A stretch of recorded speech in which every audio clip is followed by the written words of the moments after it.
Raise your hand if you have meditated with success. A lot of hands dropped. Okay. Let's just be honest. Meditation has a huge image problem. And I've been in the meditation space for about 15 years, starting off as a practitioner, and then I apprenticed my teacher, my meditation master, for many years. And for the last 8 years, I have been traveling around the world to different cities, teaching people from all walks of life the basic mechanics, the physiology, and the biology of meditation. And the general consensus is my life would definitely be better if I meditated, but it's too hard. I can't quiet my mind. I can't sit still long enough. I don't have the time. So I want to shed some light onto what I feel are the 5 most common meditation myths in our society. And I want to give you guys some tips that will help make your meditation practice instantly more enjoyable. And I want to show you how you can use meditation to literally create more time to be more productive and, of course, to change the world. But first, I want you to close your eyes. And I want you to imagine in your mind's eye a white polar bear. And hold your attention on this white polar bear in your imagination.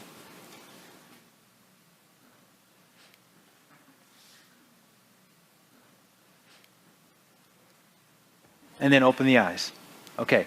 Raise your hand if you got distracted and you thought about something other than a white polar bear at any time. Now, that was about half the room. Close your eyes again. And this time, I want you to let your mind roam free.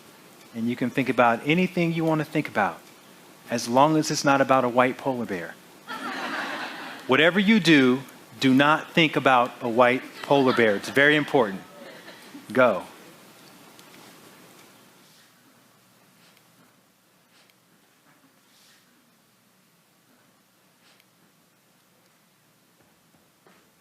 Okay. Open your eyes. Raise your hand if you accidentally thought about a white polar bear. Raise your other hand if you thought about it a lot. Almost everyone. And that brings us to our first myth that I want to talk about, which is that I'm a bad meditator if I can't quiet my mind. Now, that white polar bear experiment that we just did was an actual study that was conducted by a Harvard psychologist who wanted to see, is it possible to suppress certain thoughts? Except they didn't sit for a few seconds. They sat for 5 minutes trying to focus on the white polar bear, and then for another 5 minutes trying not to think about the white polar bear. And just like you, when they weren't supposed to be thinking about the white polar bear, they ended up thinking about it a lot, and some of them were bordering on obsession. That's all they could think about was the white polar bear. And the conclusion from this study was twofold. Number one, if you focus on anything after about 5 or 6 seconds, your mind is going to naturally get diverted to another unrelated thought. And number two, if you try to suppress your thoughts, guess what's going to happen? You're going to end up creating more of the thought you don't want to have. So suppressing the thoughts does not lead to a very positive meditation experience. When I'm teaching meditation, and I ask someone to show me how have you been meditating, and what they do is they do their best impersonation of a monk. Right? They sit on the floor with their legs crossed. They bring their fingers together. They don't know why. They just do it. And you could see their brow crinkling up here. They're just straining. And I'm not saying that this is an incorrect way to meditate, but for a beginner, your meditation experience is going to seem like my swimming experience. You're just going to be dragging yourself through your thoughts. And it's not unusual for someone to come out of that experience feeling like meditation is too hard. It's not for me. So instead of sitting like this, I encourage people to sit like this. Sit comfortably. Have your back supported. Use pillows. And what you find is that your body is not a distraction to the process. So if you're brand new at meditation, you want to sit like you're watching your favorite television show. And then if you employ those mental techniques of allowing the mind to wander and drift, you're going to have experiences that are 100-fold easier than anything you've had before. Then you just have to do it consistently enough, which brings me to the next point. I don't have time to meditate, right? You've heard this one a lot. There's only one activity that I'm aware of that will actually refund you back the time you spent doing it, and that's daily meditation.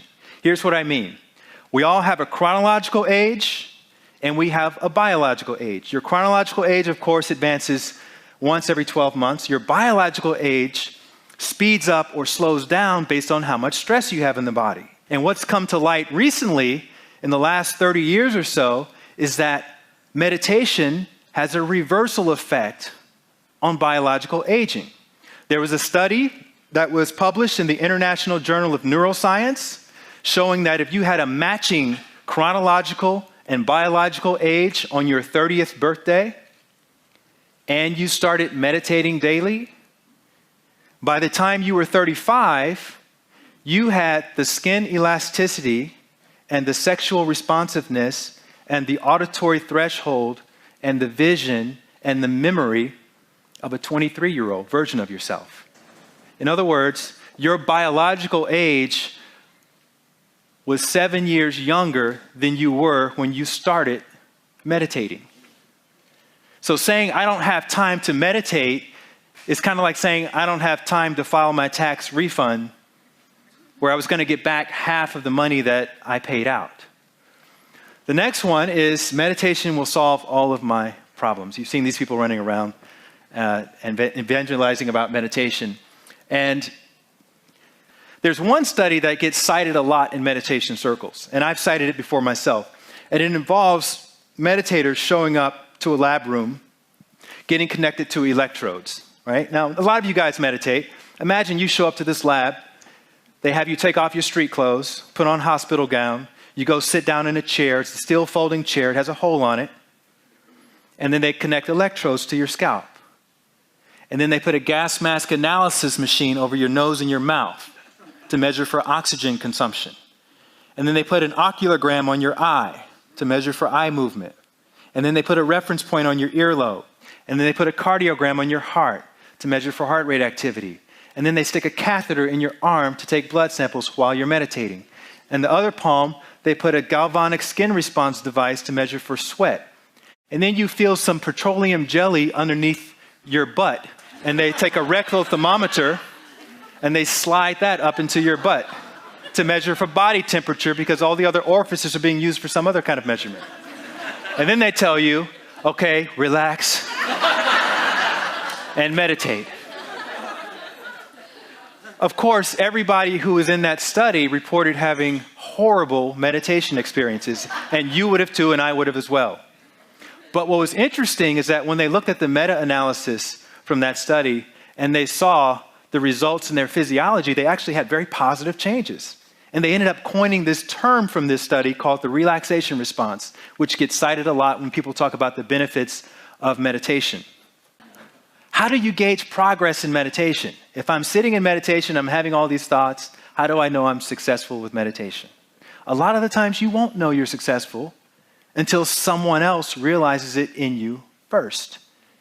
There was a woman that I taught to meditate back in New York City, and she was in her 40s. She was a lawyer, very type A personality. And she came to me and I gave her everything she needed to be self-sufficient. And I told her with time and with practice, you're going to have some positive changes, which is all I ever tell people because I don't know what's going to happen to them, but I know that whatever happens to them is going to be amazing. So she goes away. She comes back a year later. And I'm teaching another group of people to meditate. And I get to the part about the positive changes and she lays into me and she says, Light, I came here a year ago. I've been meditating every single day. I haven't noticed any positive changes. I don't think meditation is working for me. And I said, I'm sure some positive things are happening in your life, but a lot of the times you won't see it first. And besides that, we don't know what's being prevented because you're meditating, and that needs to be considered as well. And so she leaves a bit disappointed, and she sends me this email 6 months later. And she says, Light, I have this story that I think you'll find very funny. I was out to dinner with my husband recently, and we got into one of our regular arguments where I was right and he was wrong, the usual. And I was just able to let it go and continue enjoying my meal. And then about 20 minutes later, when he was sure that the argument was dead and buried, he said, Honey, 3 months ago, if we had an argument like that, you would have left me in the restaurant. And now you were just able to let it go. He said, I think that meditation's working. So that's how we want to define success in meditation. How much more adaptable are you being in your life? And meditation is going to cause that little gap, that little moment, that breath that you take just before you were going to honk the horn, or that moment of reflection just before you were going to say that thing that you would have regretted 5 minutes later. My teacher says, never miss a golden opportunity to keep your mouth shut.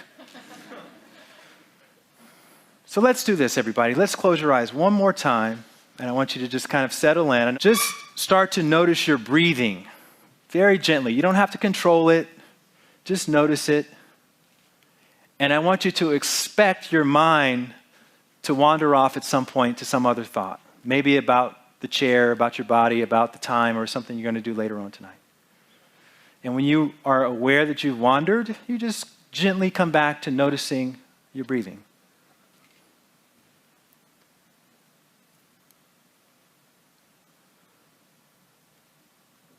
All right, slowly open your eyes. Isn't that so much easier than fighting the mind and doing the whole white polar bear thing in meditation? Literally, just 10 minutes of that. 10 minutes every morning. And you will refund back some of that wear and tear on your body. And you will bring more orderliness and efficiency to your mind. And you will cultivate inner peace and happiness. And you will feed that out into the collective consciousness. We don't live in isolation. So however we're feeling inside is going to ripple out through our universe, through our community. And so that's our personal individual responsibility. Every single day, we're feeding something out into the collective. And my message to you is just to let that be peace, let that be happiness, let that be the highest expression of yourself. Thank you very much.